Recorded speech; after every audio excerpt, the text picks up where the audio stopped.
Vous êtes-vous déjà surpris à penser, comme si, tout à coup, vous vous trouviez dans un tunnel mental où le passé, le futur et l'incertitude s'entrechoquent à une vitesse que vous ne pouvez contrôler?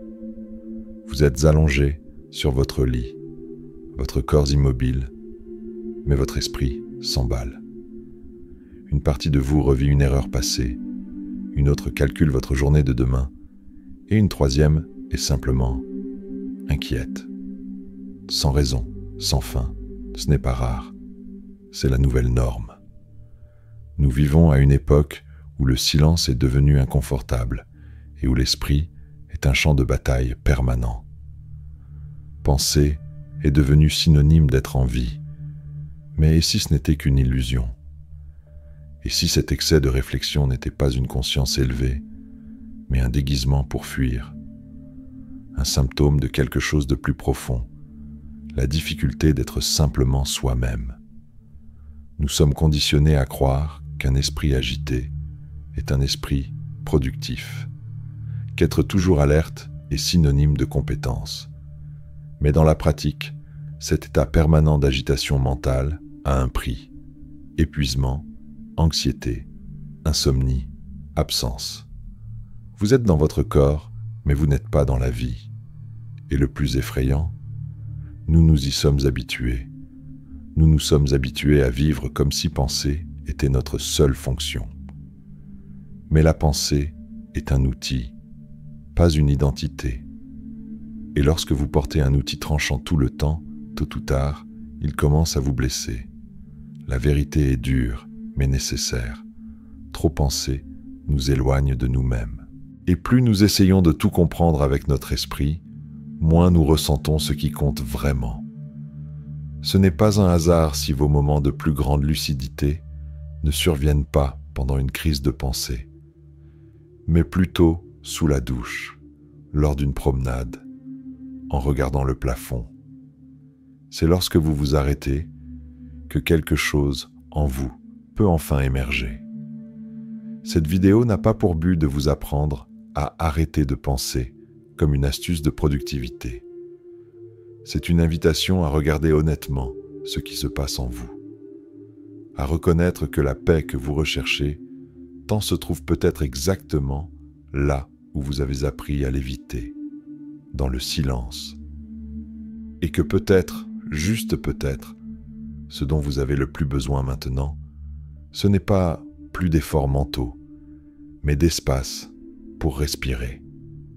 Une pause pour vous rappeler que vous êtes toujours là. Et la clarté apparaît quand on s'y attend le moins, comme si elle était là depuis toujours, attendant juste un moment de répit.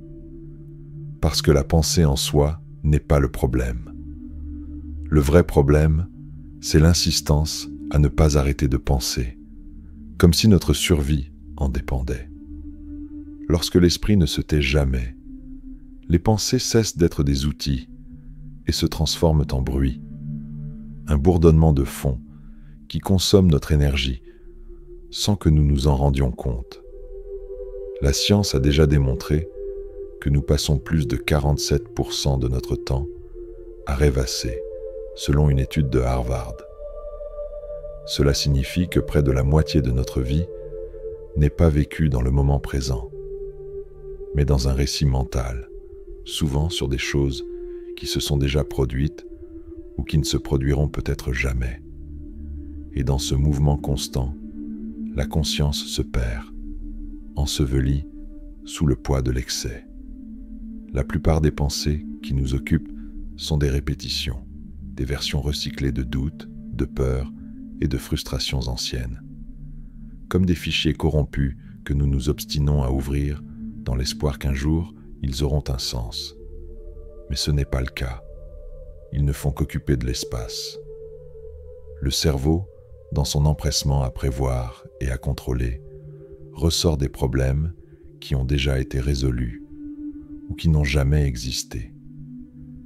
Et nous, sans nous en rendre compte, continuons à réagir à ces ombres comme s'il s'agissait de menaces réelles.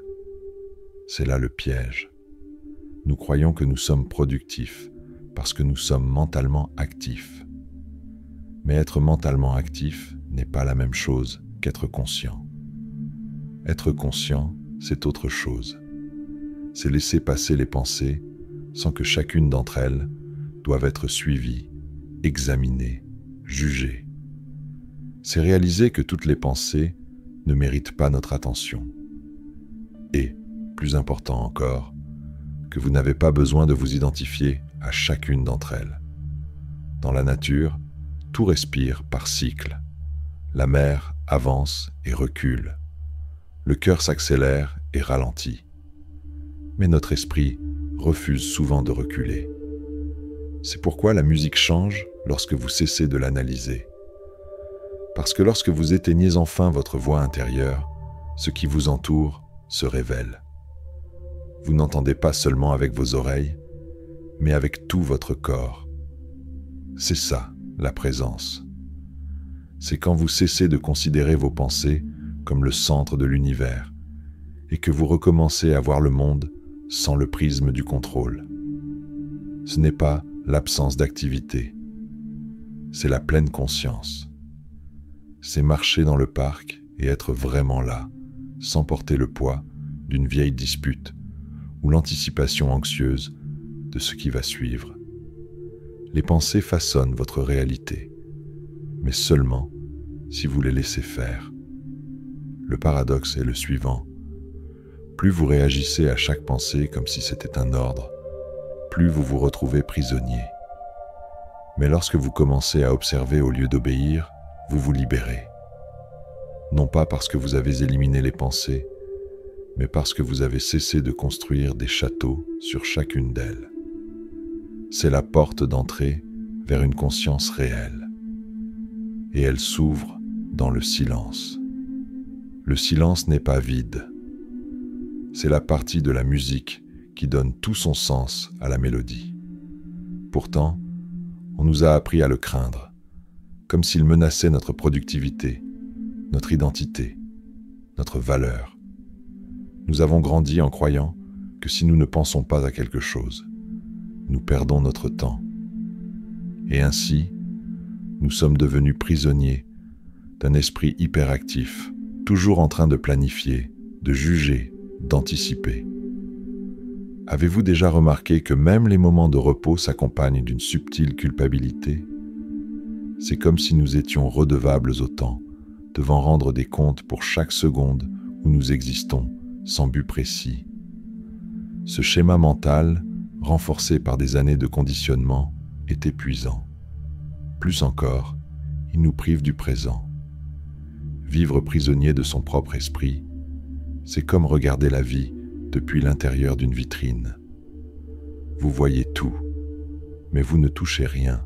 Vous êtes au parc, mais vous revivez une vieille dispute. Vous êtes chez vous, mais votre esprit est déjà sur les emails de demain. Et votre corps, qui vit dans le présent, réagit par la tension, comme si chaque pensée était une menace réelle. La respiration se raccourcit, le cœur s'emballe, et vous ne savez même pas pourquoi. Cette confusion entre pensée et réalité est courante, mais dangereuse. Car plus nous nous identifions à chaque pensée qui surgit, plus nous nous éloignons de l'expérience vécue. Il n'y a pas de place pour ressentir l'instant présent, lorsque chaque seconde est remplie d'un récit mental. La science montre qu'un esprit en rumination constante active des zones associées au stress chronique et à la dépression. C'est pourquoi, paradoxalement, beaucoup ne ressentent de soulagement que dans les moments de distraction, sous la douche, lors d'une promenade, en écoutant de la musique sans penser à rien. Ce n'est pas parce que ces activités sont spéciales en soi, mais parce que, pendant un bref instant, nous cessons d'interférer dans le flux naturel de la conscience. Et c'est dans cet espace qui apparaît entre les pensées que la vie se déroule réellement. Vous sentez l'odeur du café, le contact du vent, les battements de votre propre cœur.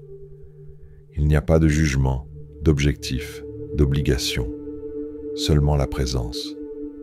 Vous n'avez pas besoin d'éliminer vos pensées. Vous devez simplement cesser de les traiter comme si elles étaient toutes des ordres. L'esprit est bruyant, certes, mais la sagesse ne crie pas, elle murmure. Et pour l'entendre, il faut rester silencieux suffisamment longtemps. Car la clarté, celle qui compte vraiment, n'apparaît que lorsque vous cessez de la poursuivre. Nous sommes accros à la pensée, non par choix, mais par habitude. Une habitude si profondément enracinée que le silence, lorsqu'il apparaît, semble étrange, inconfortable, voire dangereux. Nous sommes tellement habitués au bruit intérieur que le silence devient suspect, comme si, en ne pensant pas, nous ne nous comportions pas comme nous-mêmes. Mais le paradoxe est justement là. Plus vous essayez de contrôler votre esprit avec votre propre esprit, plus vous vous éloignez de votre propre présence. Dès notre plus jeune âge, nous apprenons à mesurer notre valeur à l'aune de ce que nous produisons, même mentalement. Penser est devenu un symbole d'effort, de sérieux, de compétence. Si vous ne vous inquiétez pas, c'est peut-être que vous ne vous investissez pas assez. Mais ce type de raisonnement nous conduit à un épuisement invisible, une fatigue qui ne vient pas du corps, mais de l'insistance à porter le monde entier dans sa tête. Et le plus cruel, c'est que cette fatigue mentale n'est pas reconnue socialement.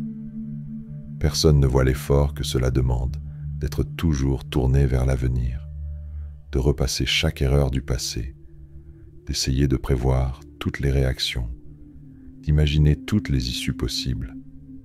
Mais le corps, lui, le ressent. L'anxiété augmente, le sommeil se fragmente, l'humeur oscille. Et tout cela parce que nous oublions qu'il existe une façon d'être au monde qui ne dépend pas d'une réflexion constante. La conscience n'a pas besoin d'effort. Elle n'a pas besoin de narrer chaque geste, d'étiqueter chaque sensation, de justifier chaque émotion. Lorsque vous faites de la place entre vos pensées, vous découvrez des couches d'expérience qui étaient là depuis toujours, attendant d'être ressenties. Vous percevez les subtilités du moment, comment votre corps s'ajuste sur votre chaise, comment la lumière traverse la fenêtre, comment le silence a une texture, des choses que l'esprit occupé ne remarque jamais. Des études récentes en psychologie montrent que la pratique du non-jugement, associée à la pleine conscience, réduit considérablement le niveau de stress et améliore la santé mentale. Cela ne nécessite aucune performance spirituelle. Cela exige simplement que vous soyez ici, maintenant, sans essayer d'améliorer, de comprendre ou de contrôler le moment. C'est dans cet état que l'intelligence naturelle du corps et de la conscience s'épanouit.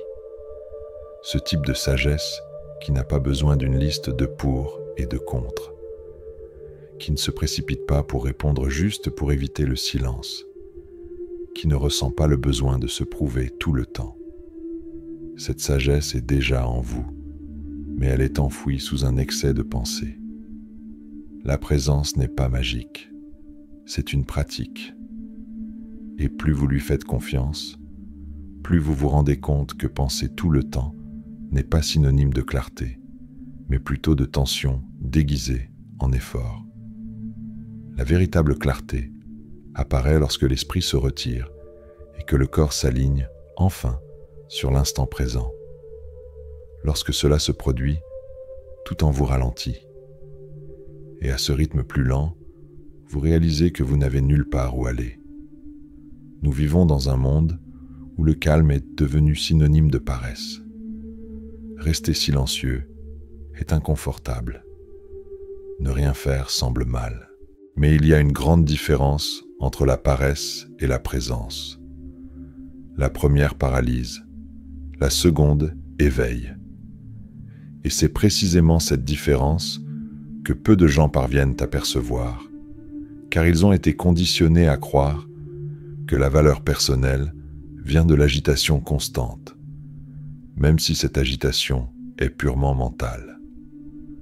Vous êtes-vous déjà surpris à essayer de vous détendre, mais votre esprit continuait à s'agiter, à réfléchir à la manière de vous détendre correctement, ou à vous demander si vous ne devriez pas faire quelque chose de plus utile? Ce type de tension est subtil, mais corrosif. Parce qu'il ne crie pas, il murmure constamment que vous n'en faites jamais assez. Même lorsque vous essayez de vous reposer. La vérité, c'est que vous n'avez pas besoin de remplir chaque espace avec des pensées. Parfois, les réponses les plus importantes surgissent justement lorsque vous cessez de les chercher. Lorsque vous renoncez à disséquer chaque possibilité, lorsque vous n'essayez pas de réparer quoi que ce soit. Certaines des meilleures décisions que vous ayez jamais prises sont probablement venues de cet endroit, un état d'intuition silencieuse, où il n'y avait pas de doute, seulement une certitude calme, difficile à expliquer avec des mots.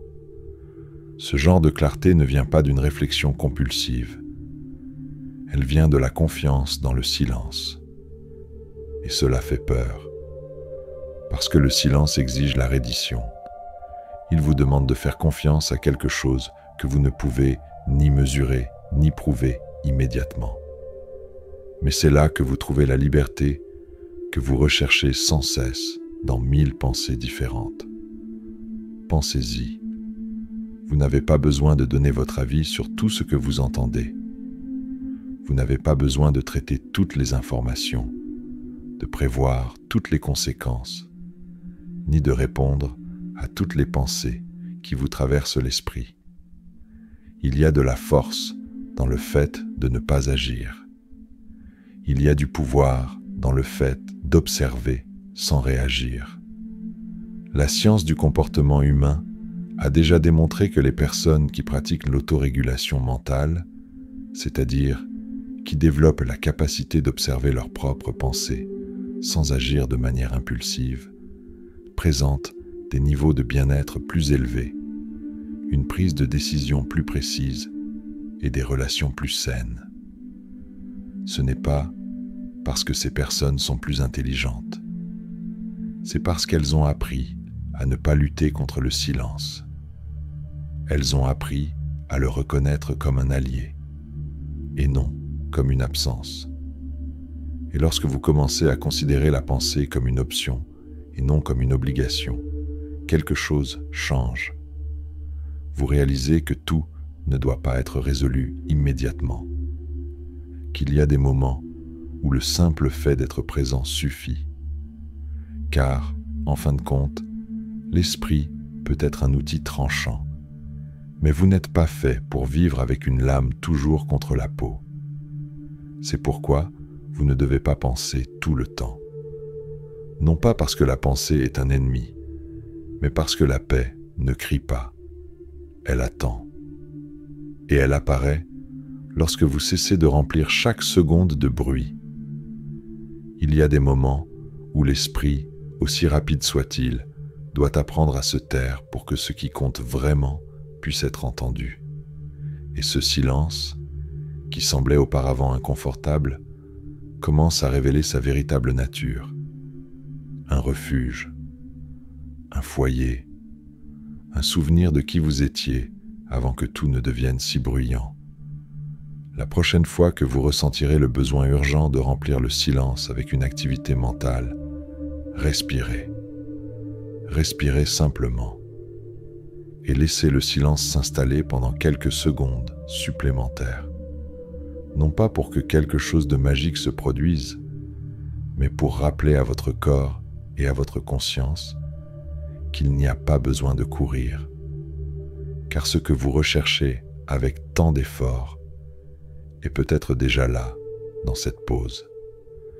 Peu d'entre nous ont appris qu'ils avaient le droit d'exister, tout simplement, sans justifier chaque minute par de la productivité, sans résoudre des problèmes qui n'existent même pas.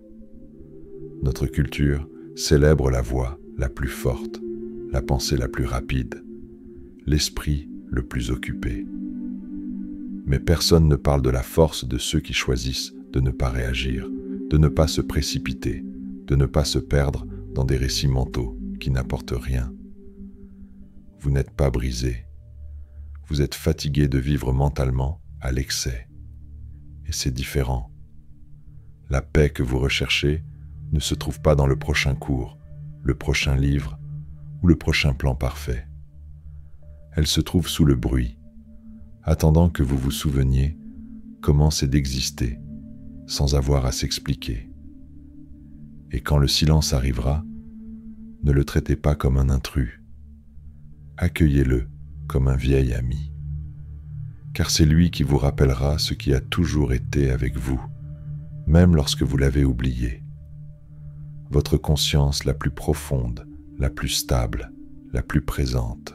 Si cette vidéo vous a touché d'une manière ou d'une autre, si elle vous a apporté de la clarté dans un moment de bruit, je vous invite à l'aimer et à écrire le mot « silence » dans les commentaires, afin de montrer à YouTube que ce contenu a de la valeur.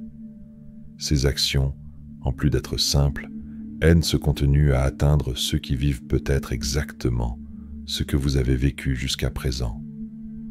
Et si vous le ressentez dans votre cœur, pensez à laisser un soutien, quel qu'en soit le montant. Votre aide renforce ce travail, car en fin de compte, parfois, tout ce dont quelqu'un a besoin, c'est d'un petit moment de silence pour se rappeler qu'il n'est pas seul.